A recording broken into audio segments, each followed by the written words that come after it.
हमारे उत्तर प्रदेश में एक शहर है आजमगढ़। आजमगढ़ में एक नौजवान लड़का जिसका नाम बाके राम था, गैर मुस्लिम घराने से उसका ताल्लुक था।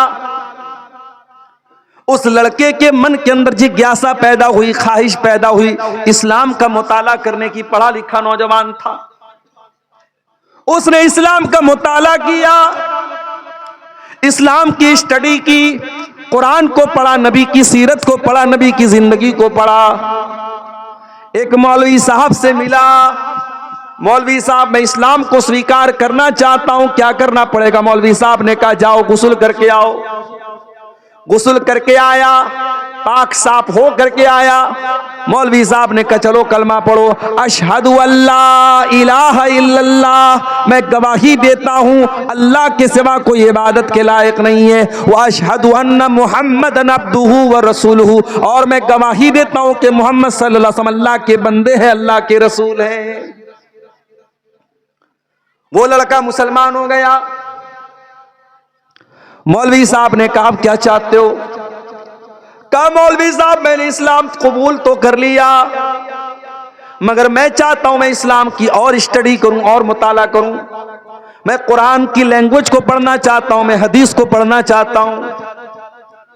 मौलवी साहब ने कहा बहुत मेहनत करना पड़ेगा। कि मैं मेहनत करने को तैयार हूं। उस लड़के ने उत्तर प्रदेश से 2000 किलोमीटर दूर तमिलनाडु का सफर किया, और तमिलनाडु के एक इलाके उमराबाद में जमात अहले हदीस का एक बहुत बड़ा इदारा जिसका नाम जामिया दारुस्सलाम उमराबाद है, वहां जाकर के उसने एडमिशन लिया। उस लड़के ने 10 साल तक उस इदारे में तालीम हासिल की, और वहां से पूरा आलिम बन करके, कुरान और हदीस का जानकार बन करके निकला। उसके नंबर इतने अच्छे आए, उतने उसके मार्क्स इतने अच्छे आए, उसका एडमिशन मदीना यूनिवर्सिटी के अंदर हो गया। मदीना के अंदर उसने एडमिशन लिया। इल्म हदीस की फैकल्टी में उसका शौक था नबी की हदीसों को पढ़ने का। उसने हदीस की फैकल्टी में एडमिशन लिया, और इल्मे हदीस में पहले उसने बीए किया, फिर एमए किया, फिर पीएचडी किया। इतना पढ़ लिख करके वो इंसान खामोश नहीं बैठा। उसके मन में एक और जज्बा पैदा हुआ कि मैं अपने नबी की तमाम सही हदीसों को इकट्ठा कर दूं। उसने अपने नबी की तमाम सही हदीसें जो अलग अलग किताबों में पाई जाती हैं सबको इकट्ठा किया, और 12 जिल्दों में उसने 12 मोटे मोटे वॉल्यूम्स में उसने किताब लिखी, और किताब का नाम उसने लिखा अल जामे अस-सही। और दुनिया उस इंसान को डॉक्टर ज़ियाउर रहमान आज़मी के नाम से जानती है। नहीं जानते थे, उस लड़के के माँ बाप को भी शायद पता नहीं था कि हमारा ये लड़का मुसलमान होगा और अपने दौर का इतना बड़ा आलिम बनेगा। मेरे प्यारे साथियों, हिदायत अल्लाह के हाथ में है, हिदायत आलिम के हाथ में भी नहीं है। आलिम रास्ता बता सकता है, आलिम तबलीग कर सकता है, आलिम आपको सही रास्ता बता सकता है, मगर आपको हिदायत देना अल्लाह के इख्तियार में है। अल्लाह अपने नबी से कुरान में कहता है इन्नका ला तहदी मन अहबब्ता वलाकिन्नल्लाह यहदी मन यशा। ऐ मेरे नबी, आप जिसको चाहें उसको हिदायत नहीं दे सकते, हिदायत तो अल्लाह के हाथ में, अल्लाह जिसको चाहता हिदायत देता है। नबी के चचा अबू तालिब बहुत प्यार करते थे नबी से, हर मुश्किल मौके पर नबी का साथ देते हैं। जब अबू तालिब के इंतकाल का टाइम आता है, अल्लाह के नबी चाहते मेरे चचा कलमा पढ़ लें। ओ लोगों, कितने खुश नसीब हैं वो लोग जिनके माँ बाप मुसलमान हैं। माँ के मरने के बाद कम से कम दुआ तो कर सकते हो, अल्लाह मेरी माँ की बख्शिश कर दे। जरा कोई इब्राहिम अलैहिस्सलाम के कलेजे से जाके पूछे, वो अपने बाप के लिए मगफरत की दुआ भी नहीं कर सकते। हमारे प्यारे नबी अपनी माँ की मगफरत की दुआ नहीं कर सकते थे। हमारे नबी ने भी अपनी माँ की मगफरत की दुआ की इजाजत मांगी, अल्लाह ने कहा कि नहीं, इजाजत नहीं मिली। अगर आपकी माँ मुसलमान है, अगर आपका बाप मुसलमान है, मेरे प्यारे साथियों, ये बहुत बड़ी अल्लाह की नेमत है। इस नेमत की कदर करो मेरे प्यारे साथियों। अबू तालिब बाप की तरह नबी को पाला है। आज आखिरी टाइम है, इंतकाल का टाइम है। अल्लाह के प्यारे नबी अपने चचा के पास आते हैं। ऐ मेरे चचा, आपने मेरा बहुत साथ दिया है, आप मेरे सहारा बन के हमेशा खड़े रहे हैं। आज आपका आखिरी टाइम है। ऐ मेरे चचा, कुल ला इलाहा इल्लल्लाह, बस मेरी एक रिक्वेस्ट है, मान लीजिए। अपने भतीजे की एक बात मान लीजिए। ऐ चचा, ला इलाहा इल्लल्लाह पढ़ दीजिए। ऐ चचा, इस कलमे के जरिए मैं अल्लाह ताला के यहाँ आपके हक में लड़ाई लड़ूंगा और आप जन्नत में जाएंगे। बस ये कलमा पढ़ के आप दुनिया से चले जाइए। अबू तालिब सोच में पड़ गए, क्या करूं, भतीजा इतना बोल रहा है, पढ़ दूं क्या कलमा। वहीं पर अबू जहल बैठा था, वहीं पर अब्दुल्ला बिन उमैया बैठा था। उसने कहा, अबू तालिब खबरदार, मरने का टाइम है, जिंदगी भर अपने बाप दादा के तरीके को फॉलो करते रहे, मरने के टाइम कहीं बाप दादा से बगावत मत कर देना। ऐ अबू तालिब, अपने बाप दादा का तरीका न छोड़ के चले जाना, अपने बाप दादा के नाम पे कलंक मत लगने देना, अपने भतीजे की बात मत मानना, जो तेरे बाप दादा का धर्म है उसी धर्म पर कायम रहना। अबू तालिब ने कलमा नहीं पढ़ा। आखिरी जुमला जो अबू तालिब की जुबान से निकला, बुखारी और मुस्लिम की रिवायत, अबू तालिब ये कह करके दुनिया से गए, अला मिल्लत अब्दुल मुत्तलिब, मैं अपने बाप अब्दुल मुत्तलिब के मजहब पर दुनिया से जा रहा हूं। इसीलिए उलमा कहते हैं कि सोहबत का बड़ा असर पड़ता है। अगर अबू तालिब के पास वो अबू जहल न बैठा होता, अब्दुल्ला बिन उमैया न बैठा होता, तो शायद अबू तालिब कलमा पढ़ लेते। मगर बुरी संगत और बुरे लोगों के साथ आप उठेंगे बैठेंगे तो उसका असर तो जरूर पड़ेगा आपकी।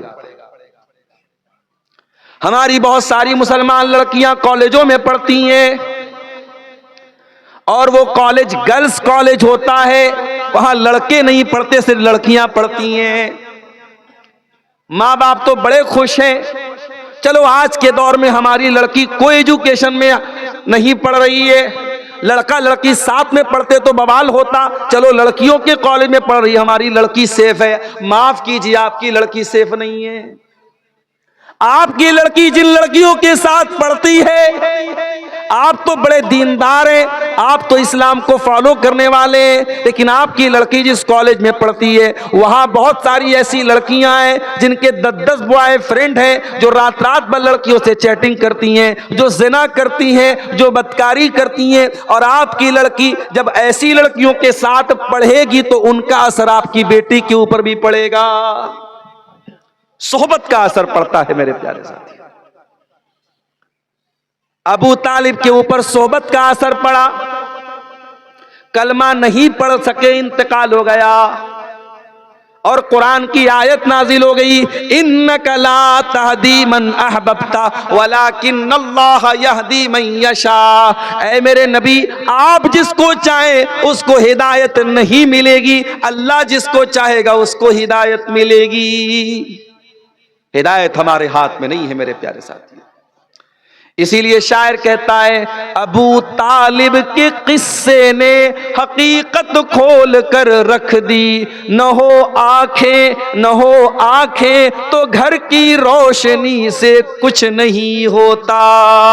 अगर आपकी आंखों में रोशनी ही नहीं है, आपके घर में बड़े बड़े बल्ब लगा दिए जाएं, बड़े बड़ी मरकरी लगा दी जाए, बड़े बड़े ट्यूबलाइट लगा दिए जाएं, अगर आपकी आंखों में रोशनी ही नहीं है तो लाइट का क्या फायदा है। मेरे प्यारे साथियों, अबू तालिब नबी के चचा होने के बावजूद, नबी के गार्जियन होने के बावजूद कलमा नहीं पढ़ पाए। एक और मिसाल दे दूं आपको, हजरत नूह अलैहिस्सलाम का नाम सुना है आपने? 950 साल तक 950, 1000 में 50 साल कम, इतनी उम्र तक हजरत नूह अलैहिस्सलाम अल्लाह के दीन को फैलाते रहे।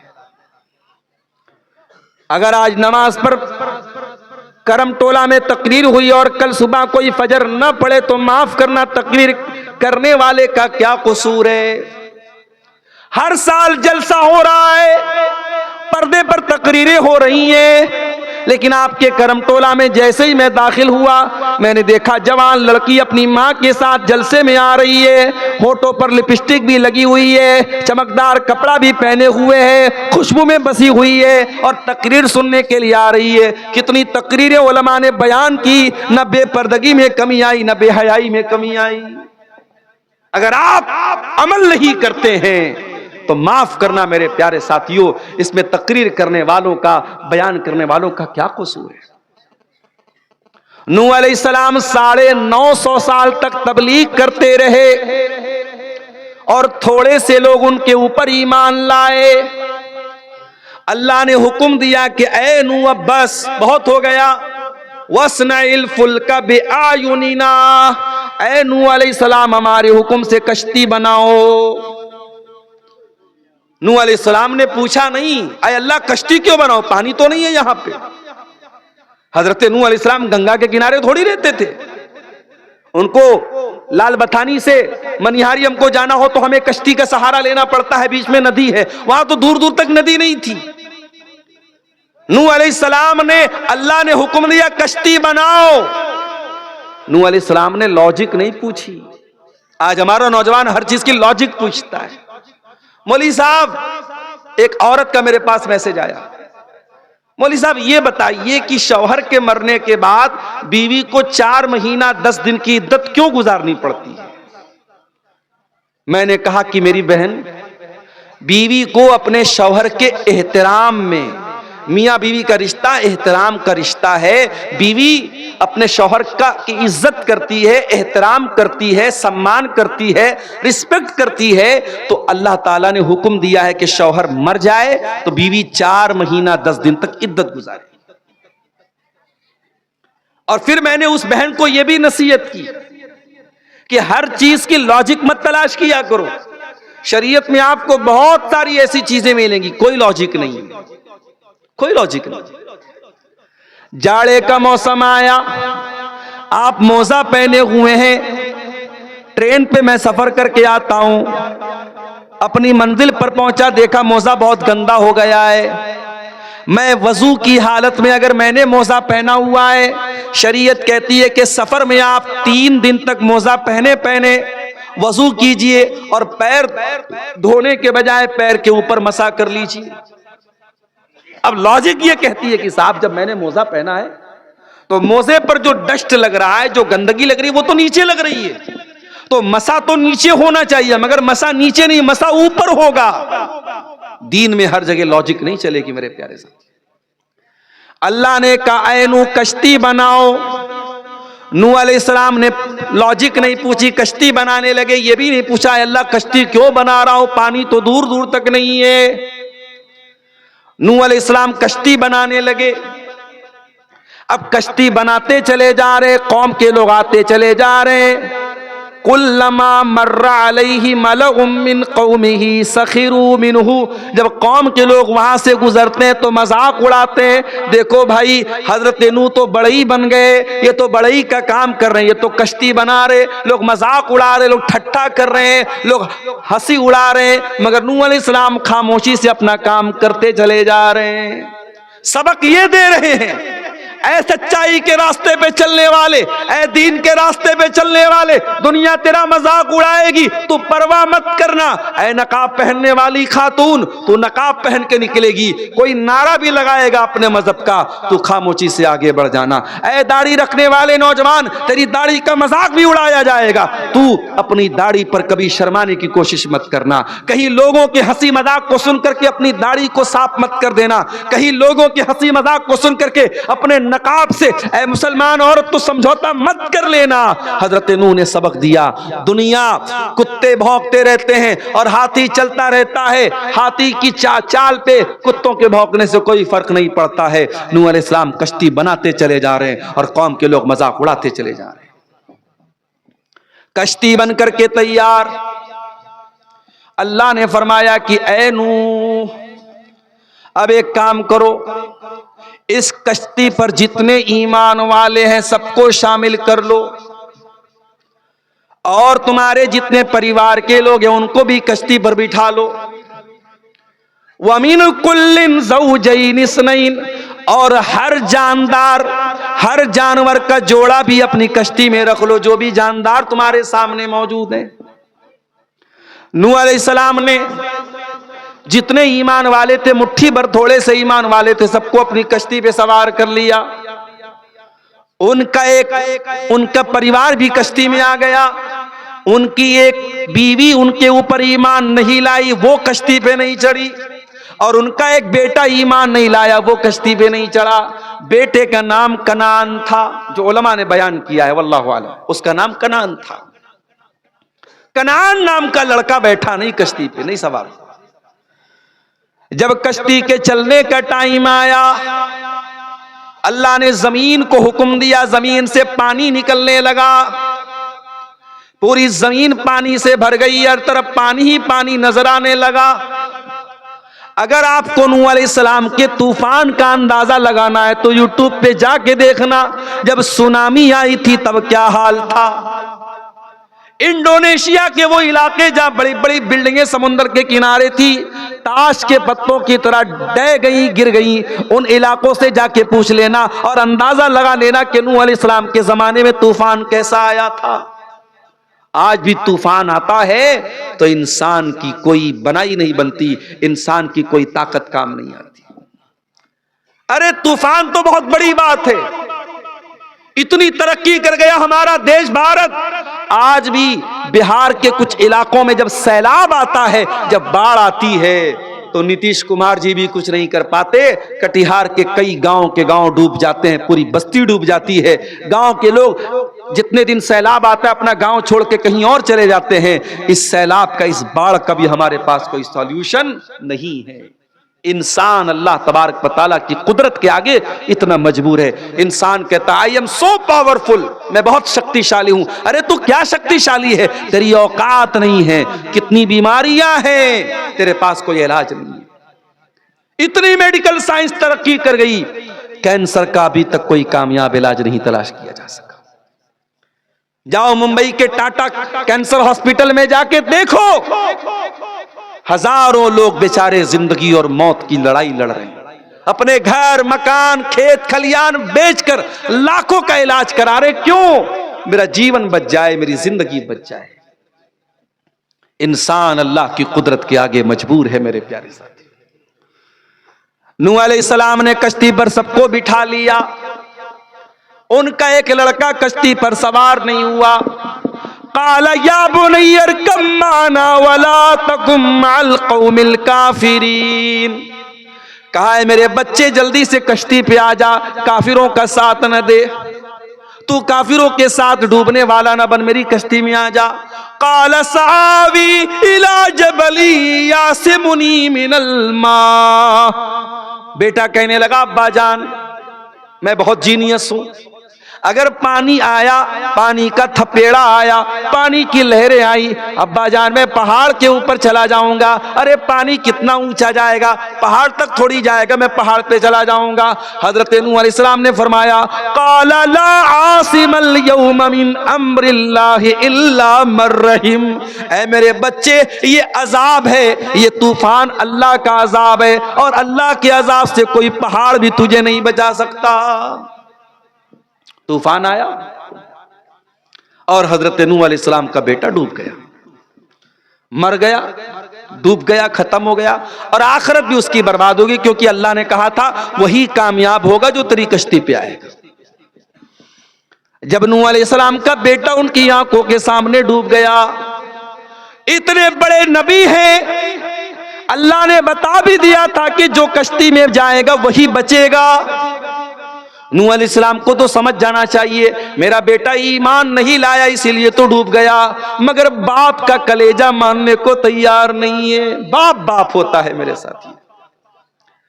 बाप जितना भी समझदार हो जाए, औलाद की मोहब्बत अंधा कर देती है। बाप काला, हजरत नूह अलैहिस्सलाम ने कहा अल्लाह तूने वादा किया था तू मेरे परिवार को बचाएगा, मेरी फैमिली को बचाएगा। आय अल्लाह मेरा बेटा मेरी आंखों के सामने डूब गया। इन्ना वादकल हक, आय अल्लाह तेरा वादा सच्चा है, तेरा वादा कहां गया? मेरा बेटा कैसे डूब गया, मेरा बच्चा कैसे डूब गया? अल्लाह, बेटे ने बाप की बात नहीं मानी। बाप समझाता रहा, बेटे ने बाप की बात नहीं मानी, बेटा डूब गया। मगर बाप की मोहब्बत देखो मेरे प्यारे साथी। जिनके बाप जिंदा है बाप की कदर कर लो मेरे भाइयों, जिनकी माएँ जिंदा है माओ की कदर कर लो। ना माँ कभी दोबारा जिंदगी में मिलेगी, ना बाप कभी दोबारा जिंदगी में मिलेगा।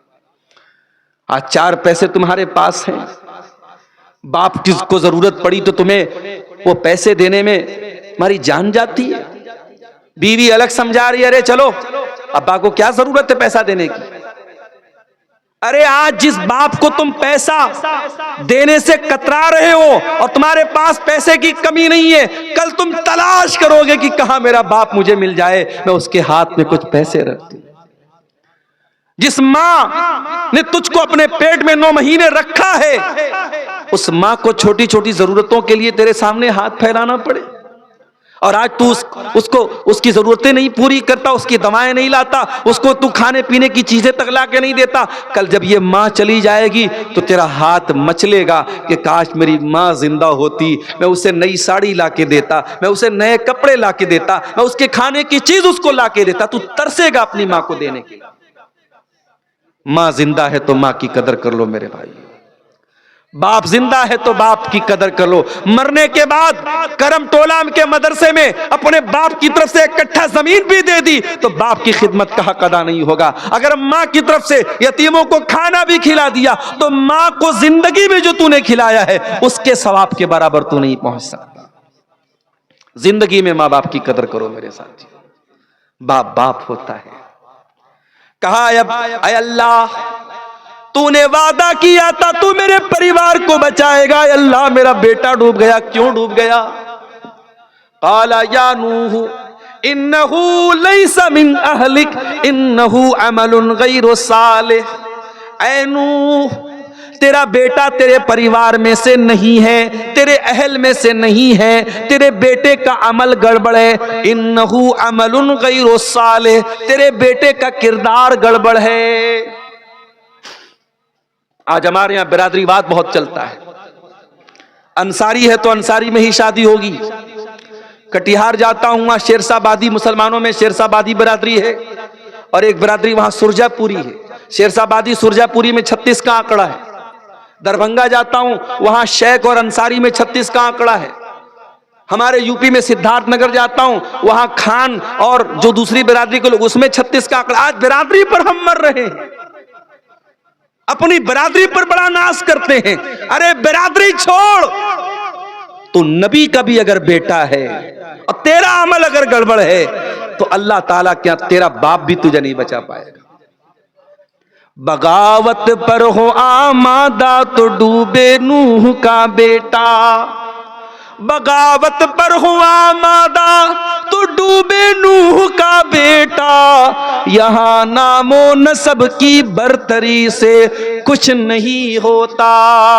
खान साहब, अंसारी साहब, शेख साहब, सैयद साहब, आपकी बिरादरी क्या है, आपकी कास्ट क्या है, आपके बाप दादा कौन थे, अल्लाह ताला क्या ये मैटर नहीं करता। अल्लाह ताला क्या अगर मैटर करता है, आपका अमल मैटर करता है, आपका ईमान मैटर करता है, आपका अकीदा मैटर करता है। हजरत नूह अलैहिस्सलाम अपने बेटे को नहीं बचा पाए मेरे साथी। इसीलिए अल्लाह कहता है इन्नका ला तहदी मन अहबब्ता, ऐ मेरे नबी आप जिसको चाहे हिदायत दे दे, ऐसा नहीं है, हिदायत हम देते। मेरे अजीजों, मेरे भाइयों, अल्लाह ने हमको आज हिदायत की नेमत से नवाजा है, इस्लाम की नेमत से नवाजा है। हम अल्लाह की तौहीद वाले लोग हैं, अल्लाह के आगे सर झुकाने वाले लोग हैं। अल्लाह के वास्ते इस नेमत की कदर करो मेरे प्यारे साथियों। वल्लाह कलेजा दुखता है जब हम कोई खबर सुनते हैं, अखबार में पढ़ते हैं हमारी कोई मुसलमान बहन मुर्तद हो गई। इसी झारखंड की रांची में एक नुसरत जहां नाम की लड़की, जो 5 टाइम की नमाजी थी, जो रोजेदार थी, जो उलमा के बयानात सुना करती थी, 5 टाइम की नमाजी लड़की, दीनदार लड़की, तकरीरें सुनने वाली लड़की, नाम था नुसरत जहां। फेसबुक के ऊपर एक लड़के से मोहब्बत हो गई, प्यार हो गया, चक्कर चला। उस लड़के ने जो गैर मुस्लिम था, इस 5 टाइम की नमाजी लड़की को इतना बहकाया, इतना बहकाया, इतना बहकाया कि ये लड़की नुसरत जहां से निशा सिंह बन गई। आप नहीं जानते आपके घर में रखा हुआ मोबाइल क्या क्या गुल खिला सकता है। आपकी बेटी के ईमान की दौलत को छीन लिया उस मोबाइल। और जो मुर्तद हो गया, जो ईमान के रास्ते से हट गया, उसका अंजाम क्या होगा? वमन यर्तदिद मिनकुम अन दीनिही फयमुत वहुवा काफिरुन फउलाइका हबितत आमालुहुम फिद दुनिया वल आखिरह। जो मुर्तद हो गया, जो इस्लाम को छोड़ करके किसी और मजहब में चला गया और उसी हाल में वो मर गया, अल्लाह फरमाता है दुनिया भी बर्बाद, आखिरत भी बर्बाद। न दुनिया उसकी कामयाब, न आखिरत कामयाब। मेरे भाइयों, क्या ये सुनकर के हमारा कलेजा नहीं दुखता, हमारे दिल को तकलीफ नहीं पहुंचती कि आज हमारी मुसलमान बहनें आज मुर्तद हो जाती हैं, आज इस्लाम को छोड़ देती हैं। उनको कोई बताने वाला नहीं कि इस्लाम कितनी बड़ी नेमत है। ये इस्लाम तो वो नेमत है कि सुमैया बिनते खैयात नाम की औरत अपने जवान बेटे के सामने, अबू जहल कहता है, ऐ सुमैया तूने मोहम्मद का दीन नहीं छोड़ा, तूने इस्लाम नहीं छोड़ा, ऐ सुमैया तेरे तन से कपड़े उतार दूंगा, तेरे जवान बेटे के सामने तुझको नंगा कर दूंगा। सुमैया तू बूढ़ी हो चुकी है, तू कमजोर हो चुकी है, मगर ऐ सुमैया तेरे दिल में अल्लाह की मोहब्बत और तौहीद की मोहब्बत आज भी उतनी ही मजबूत है। सुमैया अपने दीन को छोड़ने को तैयार नहीं, अपने रब की तौहीद को छोड़ने को तैयार नहीं। सुमैया के बदन से कपड़े उतार दिए गए। अल्लाह, ये मंजर भी देखना था, रूए जमीन को यह मंजर भी देखना था कि जवान बेटे के सामने उसकी मां को नंगा कर दिया गया। ये अजियत भी उस बूढ़ी ने गवारा कर लिया। इतने पर बस न किया, अबू जहल ने कहा, है सुमैया अगर तूने इस्लाम नहीं छोड़ा मैं अभी तुझे कत्ल कर दूंगा। अबू जहल ने बर्ची उठाई और सुमैया की शर्मगाह के ऊपर दे मारा। सुमैया शहीद हो गई, अल्लाह की राह में पहला खून बहाने वाली खातून बन गई। ओ मेरी प्यारी माँ बहनों, अपने दीन को बचा करके सुमैया ने जान दे दी। क्यों? क्योंकि सुमैया का अकीदा था जान दी हुई उसी की थी, हक तो ये है कि हक अदा न हुआ। ये जान तो अल्लाह ने दी थी, अगर आज अल्लाह ने मांग ली तो मैं जान देने को तैयार हूं। सुमैया ने जान दे दी मगर ईमान का समझौता नहीं किया। इस ईमान की, इस दीन की कदर वो समझती थी। मेरे प्यारे साथी, इस इस्लाम की कदर व कीमत कोई हजरत बिलाल से पूछे, बिलाल हमारी और आपकी तरह खूबसूरत तो नहीं थे, गोरे चट्टे तो नहीं थे, काले कलूटे थे, हबशा के गुलाम थे। बिलाल को उनका मालिक अरब के तपते हुए सहरा पे लेटाता था, सीने पर गरम पत्थर रखता था और बिलाल से कहता था, ए बिलाल हम तुझे टॉर्चर करना छोड़ देंगे, तुझे तकलीफ पहुंचाना छोड़ देंगे। ए बिलाल बस एक कंडीशन है, तू इस्लाम को छोड़ दे, तू मोहम्मद के दीन को छोड़ दे। बिलाल तू इस्लाम को छोड़ दे, हम तुझे तकलीफ देना छोड़ देंगे।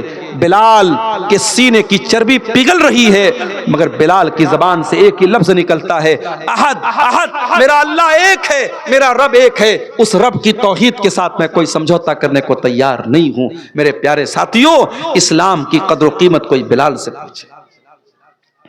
इस्लाम की कदर कीमत अगर पूछना है, कोई सुहैब रूमी से जाकर के पूछे। सुहैब रूमी रजी अल्लाह ताला अन्हु जब मक्का से मदीना जाने लगे, अपनी जिंदगी भर की सारी कमाई को साथ में लेके जा रहे हैं। मक्का के काफिरों ने पकड़ा, ऐ सुहैब कहाँ जा रहे हो? कहा मैं मदीना जा रहा हूं, अपने नबी के शहर जा रहा हूं। मक्का वालों ने कहा, ऐ सुहैब अपने साथ क्या लेके जा रहे हो? कहा अपना धन दौलत लेके जा रहा हूं, अपना रुपया पैसा लेके जा रहा हूं। मक्का वालों ने कहा, अतईतना सोलूकन ला माल लक। ऐ सुहैब जब तुम मक्का में आए थे तुम्हारे पास फूटी कौड़ी नहीं थी, आज सारी दौलत लेकर के मदीना जाना चाहते हो। ऐ सुहैब हम तुम्हें जाने नहीं देंगे। कहा फिर क्या करोगे? कहा माल दे करके जाना पड़ेगा। सुहैब रूमी रजी अल्लाह ताला अन्हु ने जिंदगी भर की कमाई एक सेकंड की देर किए बगैर मक्का के काफिरों के हवाले कर दी और खाली हाथ मदीना पहुंचे। मक्का से मदीना 480 किलोमीटर का सफर तय किया और मदीना पहुंचे। अल्लाह के प्यारे नबी फजर की नमाज पढ़ा रहे थे।